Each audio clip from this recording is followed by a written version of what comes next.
Good morning everyone, কেমন আছো সবাই? আশা করি সবাই খুব ভালো আছো, আর আমিও খুব ভালো আছি। আমার নতুন একটি ভিডিওতে তোমাদের সবাইকে অনেক অনেক স্বাগত। তো আমার সকালের বাসি জামা কাপড় ছেড়ে চাটা খাওয়া সব হয়ে গেছে। এখন আমি বিছানার চাদরটা পাল্টে নেব, তাই জন্য এগুলো সব নামিয়ে নিলাম। বিছানার চাদরটা পাল্টে ঘরটাকে একটু গুছিয়ে তারপর রান্নার দিকে যাব। স্নান ধ্যানও করতে হবে, তো ভাবলাম স্নান করার আগে এই কাজটা সেরে নিই। এটা করে ঘরটর ঝাড় দিয়ে তারপর আমি স্নানও করে নেব। দেখো কি অবস্থা ঘরের, তো সব ঝটপট গুছিয়ে নেব। আর এখন সকালে শুধু চাই খাওয়া হয়েছে, তো ডালপুরি আনা হয়েছিল, তো সেটাও খেয়ে নিচ্ছি এখন। আর এটা খেয়ে আবারও কাজে লেগে পড়বো, কারণ অনেক কিছু গোছানো এখনও বাকি আছে। ঘরটা পুরো অগোছালো হয়ে আছে। আমি চেষ্টা করি যতটা পারি সব কিছু গুছিয়ে রাখার, কারণ গোছানো থাকলে আমার মনটাও ভালো লাগে আর দেখতেও ভালো লাগে। তাই জন্য আমি যতটাই পারি গুছিয়েই রাখি। এখন এইসব গোছানো হয়ে গেলে আমি স্নান করব, স্নান করে আবার রান্না করতে হবে। তো আজকে রান্না করব হচ্ছে মাংস।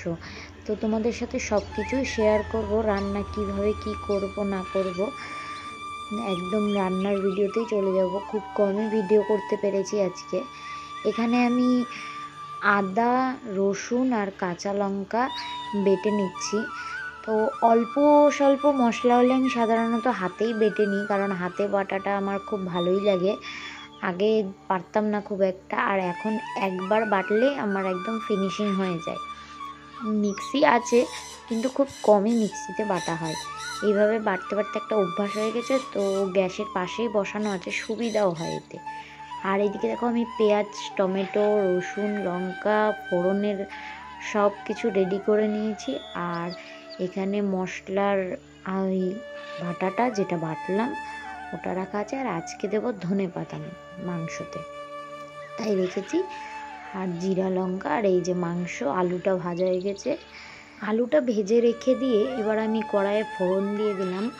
তো প্রথমে গোটা গরম মশলা দিয়ে রসুন দিয়ে তারপর পেঁয়াজ কুচি দিয়ে দিলাম। এবার পেঁয়াজ কুচিটা ভাজা হয়ে গেলে তারপর এদিকে দেখো মশলাটাও রেডি করে নিয়েছি। ওই পেস্টের মধ্যে আমি একটু শুকনো লঙ্কা, একটু জিরার গুঁড়ো, মানে দুটোরই গুঁড়ো দিয়ে দিয়েছি। আর তারপরে ওই দুটোর মধ্যে একটু জল দিলাম আর একটু হলুদও দিয়ে নিয়েছি। এদিকে আমি টমেটো, কাঁচা লঙ্কা দিয়ে একটু হলুদ, একটু লবণ আর একটু চিনি দিয়ে নাড়াচাড়া করে তারপর মশলাটা দিয়ে দিয়েছি।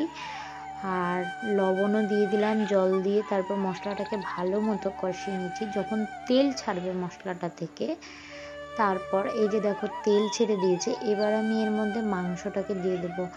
মাংসটা দিয়ে ভালো মতো কষাবো, কারণ মাংস মানে চিকেন যেহেতু, তো এটা ভালো মতো না কষালে না ভালো হয় না। চিকেন হোক মাটন হোক, মাংস কষানোতেই টেস্ট, আমি যেটা মনে করি। তো খুব ভালো করেই কষানোর চেষ্টা করব, অনেকক্ষণ ধরে কষিয়েছি। আর মাংস কষানো হতে হতে আমি এদিক ওদিক টুকটাক যতটুকু পারছি গুছিয়ে নিচ্ছি। ঝাড়ও দিয়ে নিয়েছি নিচটা, তাড়াহুড়াও করছি, অনেকটাই বেলা হয়ে গেছে। আর আজকে বেশ ঠান্ডা ঠান্ডাই ওয়েদার ছিল। তো দেখো মাংসটা কিন্তু কষানো হয়ে গেছে।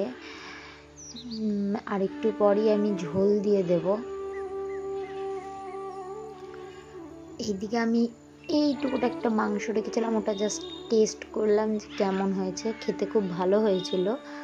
আর এইদিকে দেখো মাংসতে জলও দিয়ে দিয়েছি। মাংসতে জল দিয়ে আমি ওদিকে বাসন কটা ধুয়ে নেব, আর বাকি টুকটাক যেটুকু কাজ আছে সেগুলো করে নিচ্ছি। এবার মাংসটা হয়ে গেলেই হয়ে যায়। তো দেখো এই যে সেদিন তোমাদের ধনেপাতার গাছ দেখেছিলাম, তার পাতাও বেরিয়ে চলে এসছে। মানে আর কিছুদিন পর এই গাছগুলো থেকে তুলে ধনেপাতা তরকারিতে দিয়েও খাওয়া যাবে। তো আজকের মাংসতে তো ধনেপাতা দিব।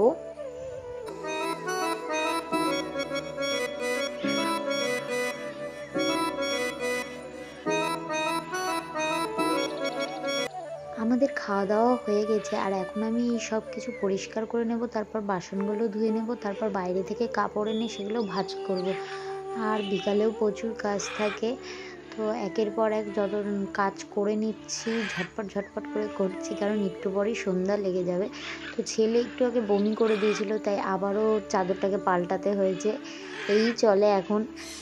মানে কাজের ওপর কাজ লেগেই থাকে, একটা করে শাড়ি আবার আর একটা করে হয়ে যায়, তো দিনটা তো এইভাবেই পার হয়ে যায়। আজকের ভিডিওটা আমি এখানেই শেষ করছি, দেখা হচ্ছে নতুন অন্য একটি ভিডিওতে।